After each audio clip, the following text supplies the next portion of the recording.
సీఫెంగ్ పట్టణ హాల్కు దారితీసే రహదారిపై నడుస్తున్నాడు, ప్రజలతో నిండిపోయిన దానిలో. సంకుచిత రహదారి క్రీడాకారులతో నిండిపోయి ఉంది. వారు లతో సంభాషణ జరుపుతూ ఒక క్వెస్ట్ పొందే అవకాశాన్ని తీసుకుంటున్నారు.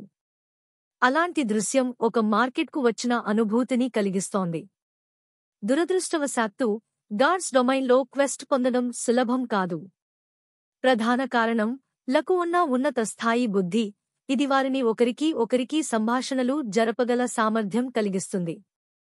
అదనంగా క్రీడాకారులు వారు ఏమి చెప్పాలో జాగ్రత్తగా చూడాలి, లేకపోతే ల ద్వారా నిర్లక్ష్యం చేయబడే ప్రమాదం ఉంది.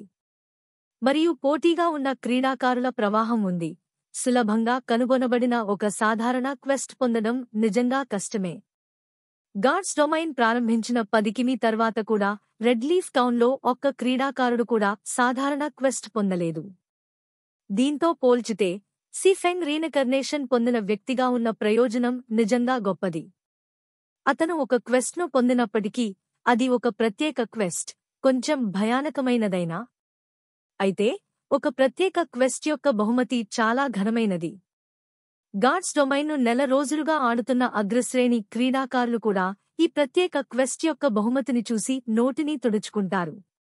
రీఇన్కార్నేషన్ పొందిన వ్యక్తిగా సీఫెంగ్ షాడో వర్క్షాప్లో ఉండగా వేలమందిని నడిపిన అనుభవం కలిగి ఉన్నాడు. వారు 10 సిటీ స్టేట్స్ను కూడా నిర్మించారు.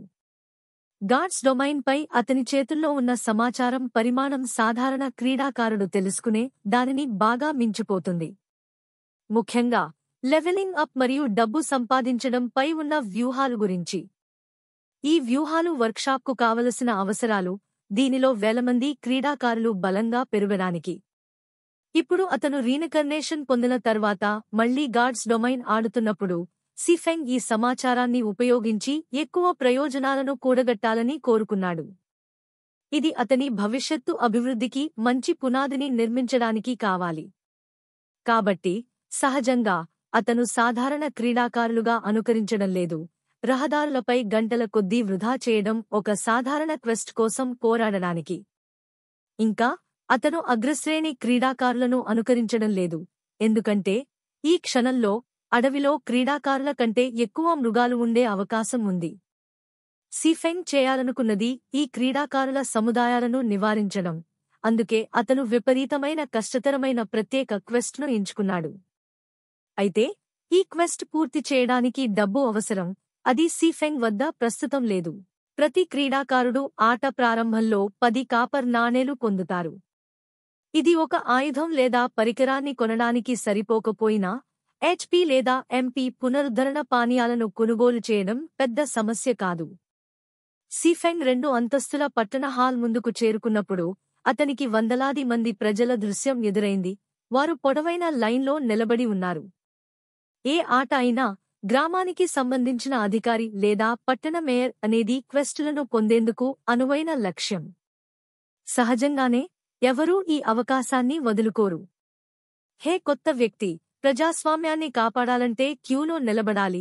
క్యూలో ఉన్న ఒక సాదాసీదా, నిజాయితీ ఉన్న మగ వారియర్ సీఫెంగ్ వైపు చూస్తూ చెప్పాడు. వారియర్ అతని చేతిని పైకి ఎత్తి క్యూలో చివరికి వెళ్లమని సూచించాడు. నేను ఇక్కడ క్వెస్ట్ కోసం రాలేదు, సీఫెంగ్ పట్టణ హాల్ ముందు ఉన్న పొడవైన లైన్ వైపు చూస్తూ నిర్లక్ష్యంగా అన్నాడు. ఇతర ప్రదేశాలతో పోలిస్తే ఈ ప్రదేశంలో గొప్ప క్రమం మరియు సామర్థ్యం ఉంది. క్వెస్ట్ పొందడానికి కొంత సమయం పట్టినప్పటికీ క్వెస్ట్ పొందకుండా ఉన్న కొందరితో పోలిస్తే ఇది చాలా మెరుగ్గా ఉంది. మగ వారియర్ సీఫెంగ్ పై జాగ్రత్తగా చూడాడు. ఇంతకీ ప్రతి ఒక్కరూ ఇప్పుడు క్వెస్ట్ పొందడానికి ఉత్సాహంగా ఉన్నారు. కాని ఇక్కడ ఒకరు క్వెస్ట్ పై ఆసక్తి లేదని చెప్పాడు. దెయ్యం కూడా దీన్ని నమ్మదుగాక. నిజంగా నేను క్వెస్ట్ కోసం ఇక్కడ రాలేదు. సీఫెంగ్ ఆ మగ వారియర్ వైపు చూశాడు. అతనిని సీఫెంగ్ క్యూలో ముందుకు వెళ్లాలనుకుంటున్నాడని అనుకుని సీఫెంగ్ చిరునవ్వు పలకరించాడు. కాని నేను నీకు సలహా ఇస్తాను, ఇంకెక్కడైనా క్వెస్ట్ కోసం వెతుకుకో. ఇక్కడ నీవు పనిలేకుండా వేచి ఉంటావు. ఎందుకు పనిలేకుండా? ఇప్పటికే కొంతమంది క్వెస్ట్ పొందిన తరువాత బయటకు వచ్చారు. సీఫెంగ్ క్యూలో ముందుకు వెళ్లే ఉద్దేశం లేదని అర్థమయ్యాక మగ వారియర్ ఊపిరి పీల్చుకున్నాడు. అతను ఇప్పటికే 10 నిమిషాల కంటే ఎక్కువ సమయం క్యూలో ఉన్నాడు మరియు ఎవరైనా లైన్లో ముందుకు వెళ్లాలనుకుంటే అస్సలు ఇష్టపడేవాడు కాదు. అయితే సిఫెంగ్ యొక్క దృఢమైన వాక్యాన్ని విని ఎందుకు పనిలేకుండా వేచి ఉండాలో తెలుసుకోవాలనిపించింది. సిఫెంగ్ చిరునవ్వు పలకరించాడు కానీ వివరించలేదు. నీవు చెడ్డ వ్యక్తి కాదు అని అనిపించింది కాబట్టి నేను నీకు మంచి మార్గం చూపిస్తాను. అడవిలోని మృగాలను చంపు. ఇక్కడ రహదారిలో ఉండి చేర్చుకోవడం కంటే నీ భవిష్యత్తు మెరుగ్గా ఉంటుంది. నేను వెళ్ళను. అడవిలో చాలా ఎక్కువ మృగాలు ఉన్నాయి. నేను ఇతరులతో పోటీ చేయలేను. ఈ ప్రదేశం ఇంకా మెరుగ్గా ఉంది. మగ వారియర్ తల ఊపాడు. అతను మూర్ఖుడు కాదు. ఈ సమయంలో ఫీల్డ్ ప్రాంతంలో ప్రజల జాతులు ఉన్నాయి. అతని నైపుణ్యాలతో అతను ఒక మృగాన్ని కూడా పట్టుకోలేడని అనుకున్నాడు. కాబట్టి ఇక్కడ వేచి ఉండటం బాగుంది. అది నీవు తప్పు ప్రదేశానికి వెళ్ళావు కాబట్టి. నీవు కొన్ని మృగాలు మాత్రమే ఉన్న ప్రదేశానికి వెళ్ళినట్లయితే సహజంగానే పోటీపడేందుకు ఎవరు ఉండరు. క్రీడాకారులు మరియు మృగాలతో నిండిన ప్రదేశాలతో పోలిస్తే ఆ ప్రదేశంలో లెవెల్ పెంచుకోవడం అనేక రెట్లు మెరుగ్గా ఉంటుంది. అదేవిధంగా ఆ ప్రదేశంలో మృగాల పునర్జన్మ రేటు నెమ్మదిగా ఉంటుంది. కాబట్టి ఒక వ్యక్తి సులభంగా స్వతంత్రంగా వ్యవహరించగలుగుతాడు అని సిఫెంగ్ చిరునవ్వుతో అన్నాడు. అలాంటి ప్రదేశం నిజంగా ఉందా? సిఫెంగ్ మాటలు విని మగ వారియర్ ఉత్సాహంగా ఉన్నాడు. అతను అలాంటి ప్రదేశం గురించి చాలా ఆసక్తి కనబరుస్తున్నాడు. అతను ఇంకా 1 గంటకు పైగా క్వెస్ట్ కోసం వేచి ఉండాల్సి ఉంది మరియు క్వెస్ట్ నుండి పొందగల బహుమతులు కేవలం EXP మరియు కొన్ని మెరుగైన డబ్బు మాత్రమే. 1 గంట పాటు మృగాలను హింసించడం ద్వారా పొందగల EXP క్వెస్ట్తో పోలిస్తే చాలా ఎక్కువగా ఉంటుంది. నిజమే. నేను నీకు ఒక ప్రత్యేక స్థలం చూపిస్తాను, కానీ అది 20 కాపర్లు ఖర్చవుతుంది. EXP గురించి మాట్లాడుకోవడం కాదు. ఒక రోజు హింసించిన తరువాత నీవు పొందే పదార్థాలు 40 కాపర్లు కంటే ఎక్కువ సంపాదించగలవు. అదృష్టం ఉంటే ఒక పరికరం పడిపోతే నీవు మరింత సంపాదించవచ్చు. సిఫెంగ్ మగ వారియర్ చెవిలో నెమ్మదిగా చెప్పాడు. నువ్వు నన్ను మోసం చేయడం లేదని తెలుసుకోగలనా? మగ వారియర్ సిఫెంగ్ వైపు సంశయంతో చూశాడు. అలా విలువైన ప్రదేశం ఉంటే ఇతర క్రీడాకారులను దాటి మరింత ముందుకు పోవచ్చు. కాని 20 కాపర్లు చిన్న మొత్తం కాదు. గార్డ్స్ డొమైన్లో మృగాలు అరుదుగా డబ్బు లేదా పరికరాలు పడేస్తాయి. కాబట్టి కాపర్ నాణేలు చాలా విలువైనవి.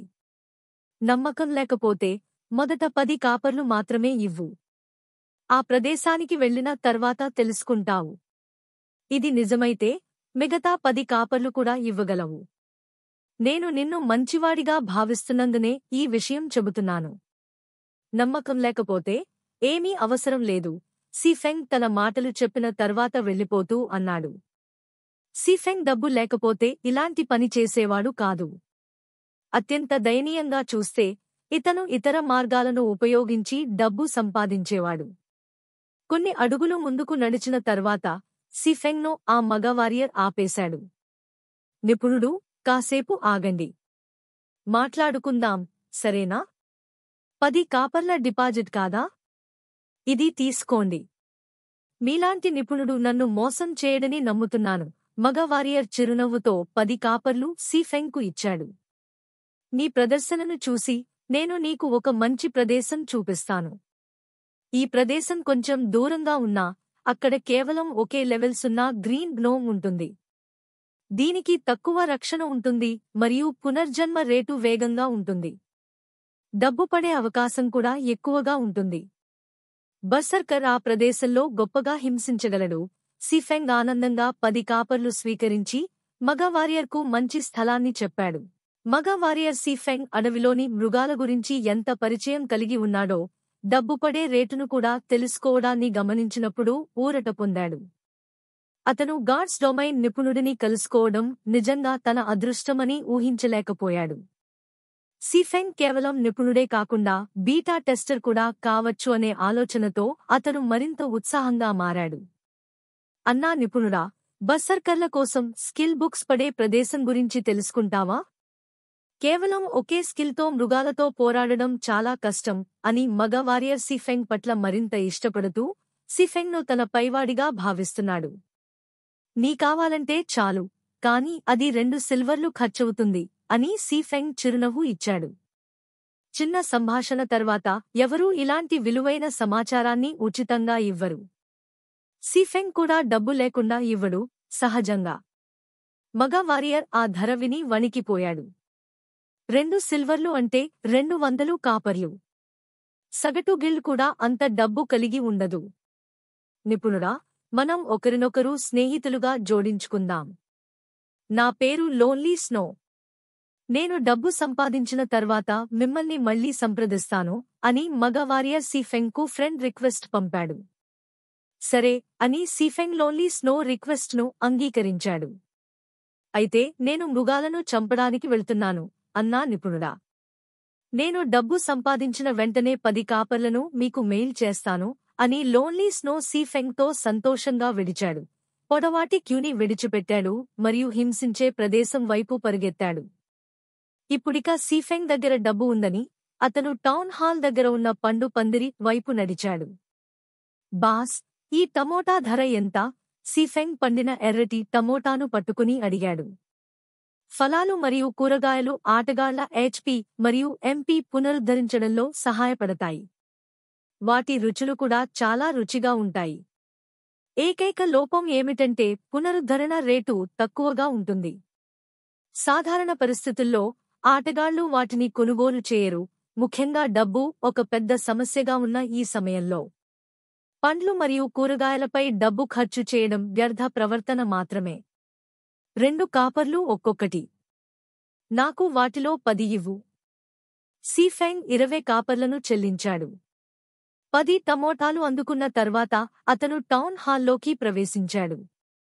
హే కొత్తవాడా, క్యూలో నిల్చో. మిగతా వారంతా క్యూలో ఉన్నారు కదా, చూడలేవా? అక్కడ ఉన్న స్వోర్డ్స్మన్, నువ్వు ఏం చేయాలనుకుంటున్నావు? నీ వెనుక ఎన్ని మంది క్యూలో ఉన్నారో తెలుసా? సిఫెంగ్ క్యూను కట్ చేసి టౌన్ మేయర్ వైపు నడిచినప్పుడు క్యూలో ఉన్న ఆటగాళ్లు ఆగ్రహించి విమర్శలు చేయడం ప్రారంభించారు. టౌన్లో ఉన్నప్పుడు మరో ఆటగాడిని దాడి చేసినందుకు శిక్షకు గురికావలసి రావచ్చు కాబట్టి వారు సిఫెంగ్ను ఎన్నడో చంపేసేవారు. క్షమించండి, కానీ నేను ఇక్కడ ఒక క్వెస్ట్ తీసుకోవడానికి రాలేదు. నేను ఇక్కడ కేవలం చూస్తానని ప్లేయర్ల వైపు చిరునవ్వు చూపిస్తూ సిఫెంగ్ లావైన పట్టణ మేయర్ క్రాస్ వైపు తిరిగి చూశాడు. Cross, elite, friendly. స్థాయి 15. HP 2400, బె 2400. MP 1500, బె 1500. ఈ దశలో అతన్ని ఓడించే ఒక్క ప్లేయర్ కూడా లేడు. జట్టుతో కలిసి ఉన్నా కూడా సాధ్యం కాదు. తర్వాత సిఫెంగ్ పండుకాయల పసిపారని మరియు ఎర్రని టమోటాను తీసుకుని దానిలోకి ఒక కొరుకు కొరికాడు. ఈ వ్యక్తి ఏమి చేస్తున్నాడు? చీకటి. అతను నిజంగానే టమోటాను తింటున్నాడు. ఒక్కోటి 2 కాపర్లకు ఖర్చవుతుంది. ఇంత ఖరీదైనది. మరిన్ని ప్లేయర్లు సిఫెంగ్ ఏమి చేయాలని ప్రయత్నిస్తున్నాడో అర్థం చేసుకోలేదు. టౌన్ హాల్కు వచ్చి టమోటాలను తినడం. అతను ఎంత ధనవంతుడో చూపించడానికి ప్రయత్నిస్తున్నాడా? అర్థం అయ్యేలా టమోటాను టౌన్ మేయర్ క్రాస్ ముఖం వైపు విసిరాడు. టమోటా సరిగ్గా క్రాస్ ముఖంపై తగిలింది. గుత్తుల్లో ఎర్రని ద్రవం వ్యాపించింది. సిస్టమ్, క్రాస్ మీపై యొక్క గౌరవం 100 పాయింట్లు తగ్గించింది. సంతృప్తి లేకుండా సిఫెంగ్ తన సంచిలో నుండి మరో టమోటాను తీసి క్రాస్ పై విసిరాడు. పొలిటిషియన్, లావకాయ, దోపిడీగాడు. నువ్వు పట్టణ మేయర్గా ఉండడానికి అర్హుడు కాదు. సిఫెంగ్ దూషణలు చేస్తూ టమోటాలను విసరడం కొనసాగించాడు మరియు క్రాస్ యొక్క గౌరవం తగ్గుతూ పోయింది.